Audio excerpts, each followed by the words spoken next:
with Sandra Lenington. Hi, Sandra. I'm so happy to have you here. Hi, Grace. So good to see you, actually, in person. It's pretty I awesome. I I love know. reading your Grace notes. I have to say before we start, I just admire your ability to just keep producing, and it always speaks to my heart. So I really appreciate your work. Oh, that's so sweet. Yeah, I feel like somebody was asking me about that the other day. How can you do this? And I thought this really is. It's for myself. It's like one of the ways I sit down. I have the work running and inquiry, and then I sit down, and it's a way to slow it down with writing. It's kind of really does fit that it's inspiring for me. It's kind Wow. of so there you go. Yeah, I like that a lot because I'm just starting taking a journaling course, so that's really helpful to know that, to have that perspective. Good. It's a Mhm. wonderful thing. I notice when I miss it myself. I just, it's this pausing time.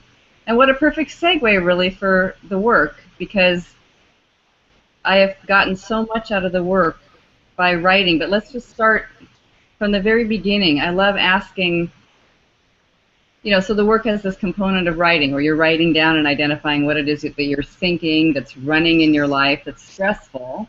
And I found that very profound to begin doing. But how did you come across the work? And love to hear, Mm.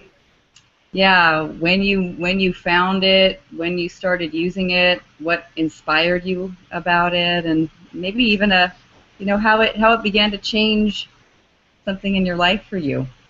Mm.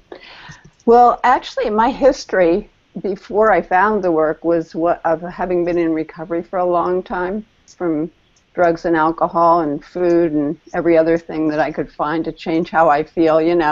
For me, it's like addiction. I've come to understand, for me personally, that addiction is always about not enough.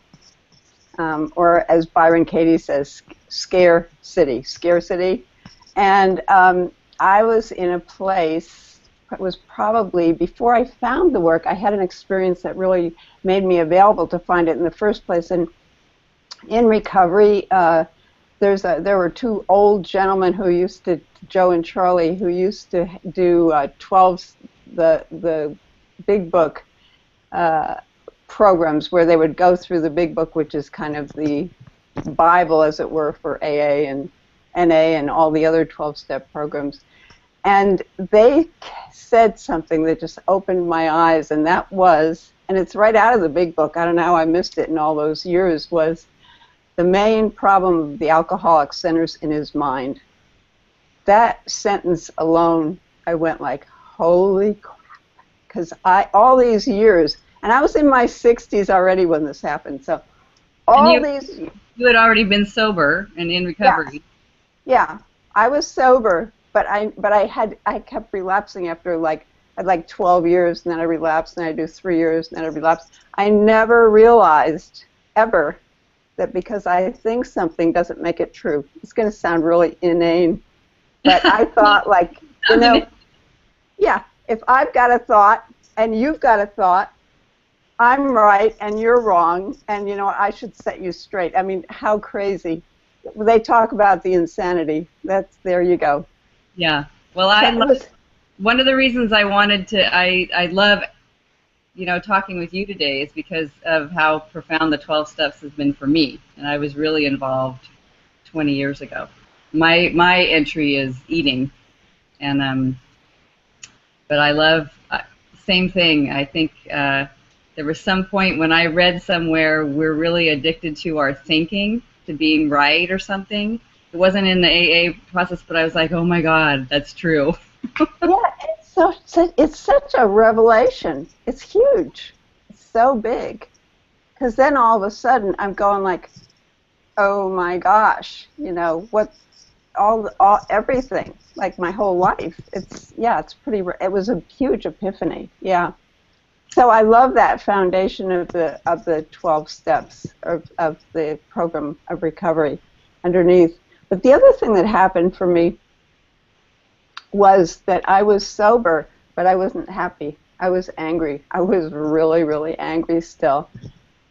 even though I'd done the steps, even though I was in recovery, even though I had women I was sponsoring, and I came across Byron Katie probably on the web is what I'm thinking. I came across it on the web, and I called and I talked to somebody who said, oh, you need to talk to somebody named Roxanne. She knows about addiction, and so I connected up with Roxanne, and she was my first facilitator. And at that point, I went to a one-day thing down in Santa Barbara with Byron Katie, and I knew immediately, I didn't know what I needed, but I believed that she was as angry as I was, and now she wasn't. So that was it. I wasn't looking for spiritual anything. I just wanted to stop being angry. Wow. Yeah. Wow. Fantastic. And Roxanne, it must be Roxanne who's Katie's daughter. Yes? Right. Yeah. So then, what happened from there when you, do you remember what one of the first things you worked was that you actually did inquiry on? Absolutely. I remember going to the school. I went actually, that next month I went to the school. And I'm in this room. Okay, so I'm not into all the woo-woo stuff. So that's like a huge thing. I walk in this huge room, and there's all this music, what I called weird music at the time, and all these Kleenex. I didn't do emotions either. There's all these Kleenex boxes all over the floor, and I'm going like, holy, what did I get myself into, But it was a place, it was probably the biggest gift for me, because it was a time when I actually, as you know, I'm sorry, my phone's going. It was a time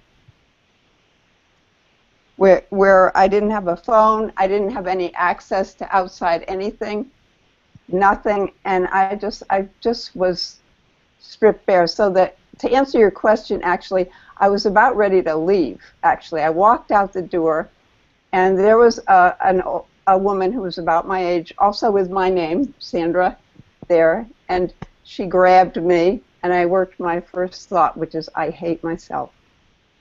Wow, that's amazing. Yeah. I know Sandra, too. I know who you're talking about. Mm-hmm. Oh. Who says there's no God, right? Yeah.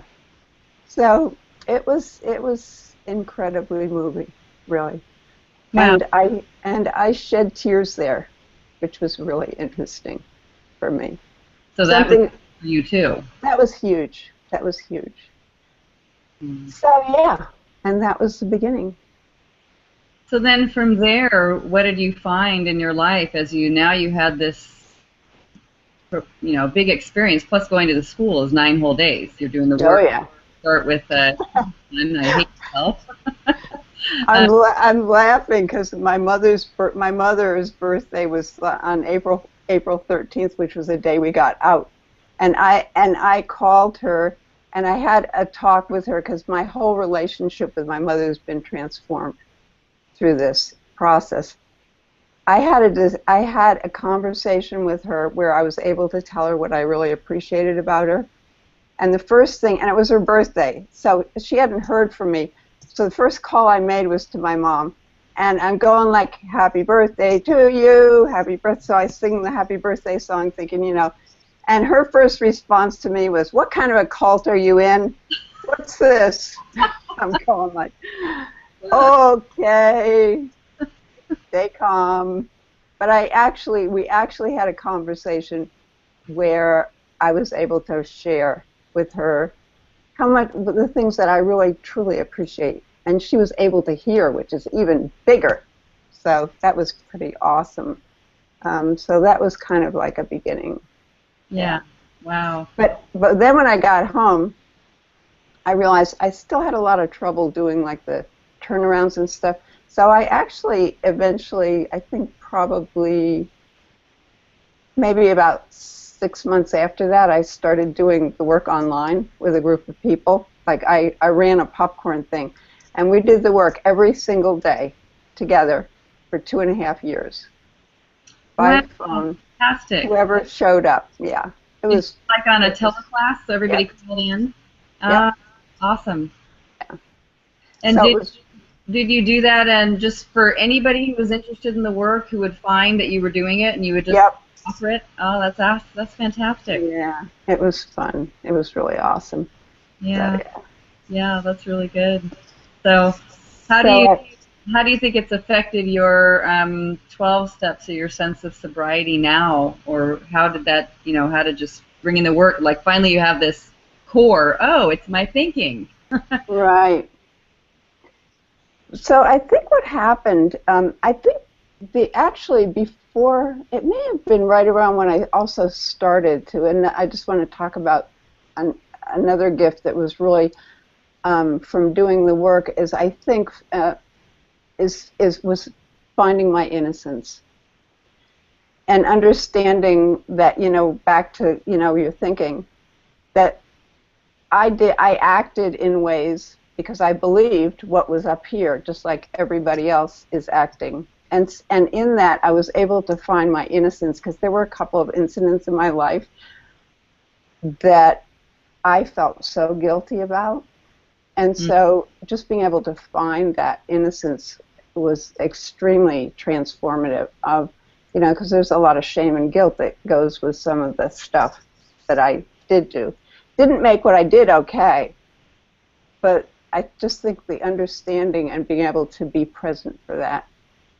That's, Um, yeah, it, that's an incredibly powerful piece I found too of the work. You kind of move, you start I mean, as Byron Katie always suggests, and I found it easiest too, and even working with people, you start with someone else who bothers you, but in the end, Mhm. it comes back to you, and to have that looking and seeing what you feel was the worst you've done in your life, or however you Mhm. feel shamed, how incredible to Yeah. lighten that. Yeah. So there's a real freedom that comes. I think that I actually hadn't found in the steps.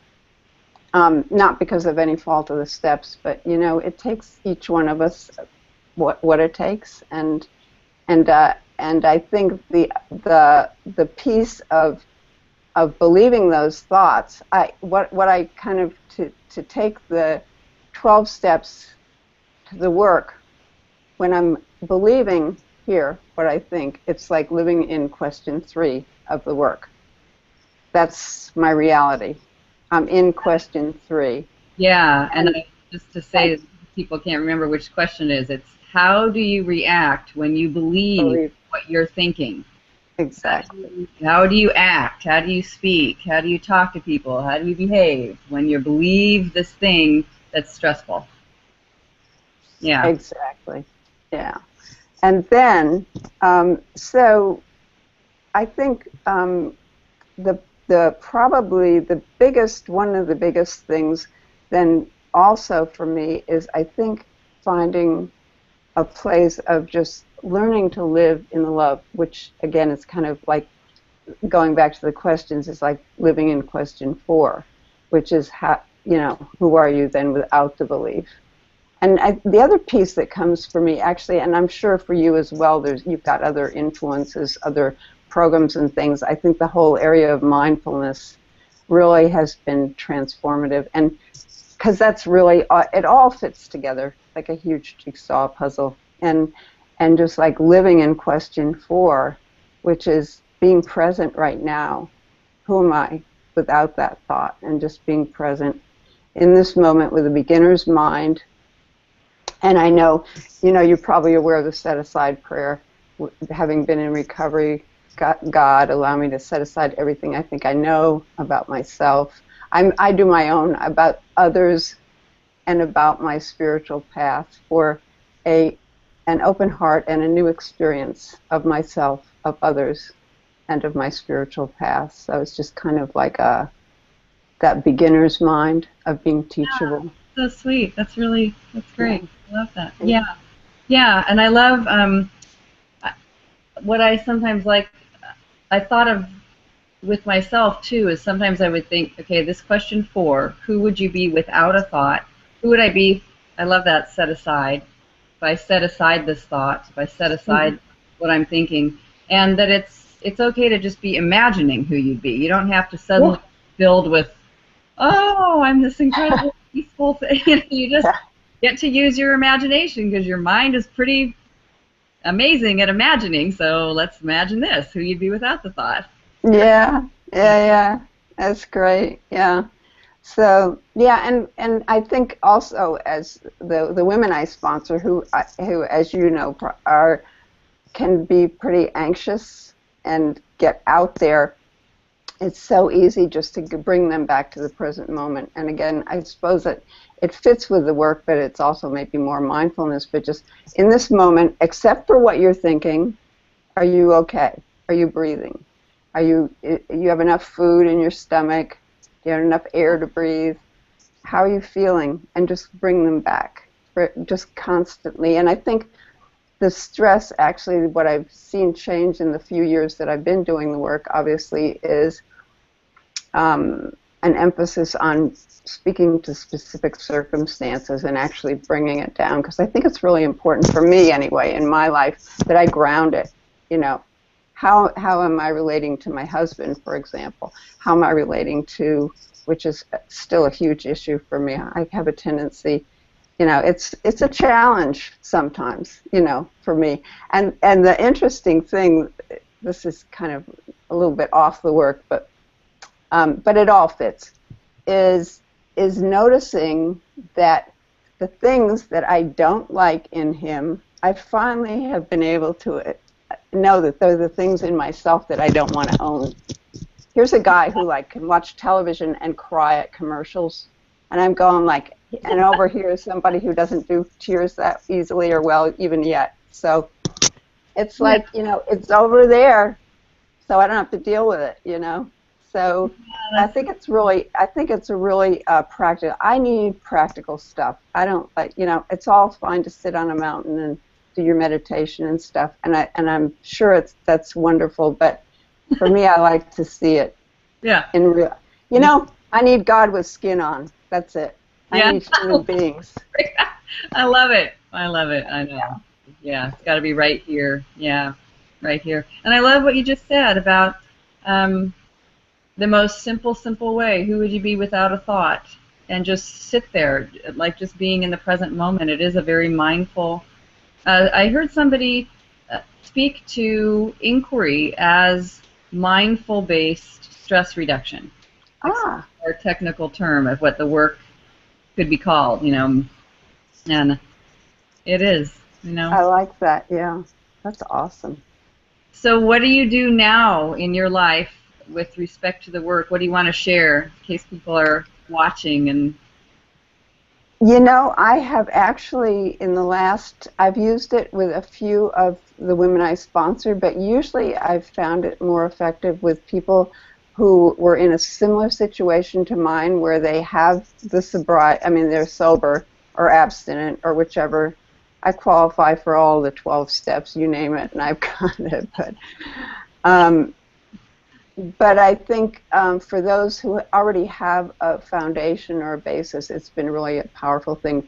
I haven't really done anything out there, except I did publish a book, Overcome Addiction Now, and I also have an eating thing that I've done that part of the program incorporates parts of the work. So it kind of like dovetails a little bit, sounds like, with what you're doing maybe, although I have to get more up on your programs, to be honest. I'm not sure. I know you do retreats and things, so. Totally fine. Yeah. But you know what I would love to do? Here's what's been on my mind really, is to go through the book Loving What Is online. Most of my stuff I've done online and not face to face, because I got online way back in the mid-90s. So I've done stuff online for a really long time and had an internet company back then. So wow, you're a professional. So yeah, I like online stuff. Yeah, that's fantastic. But thank you for showing me how to use Hangouts, by the way. Speaking. You're welcome. Well, this is great. I mean, Sandra, you know, it's just inspiring. I think I'm really, really so happy to have found you and that you spoke with me today, because I think people are. That is a really profound, and it's a difficult place to notice that you've gained sobriety or abstinence or whatever in your life, something stabilized there, but you're still depressed or unhappy, or you're still Right. and what to do next. It's and I mean, the work is incredible for that. It really, Exactly. yeah. And I also have like a class or a thing just that actually puts the work side by side with the steps. That's something I also haven't really done anything with, but I think, you know, it really fits really well Just amazing. together. Yeah. It does. So Yeah. yeah. It, So I'm definitely going to come explore all your stuff.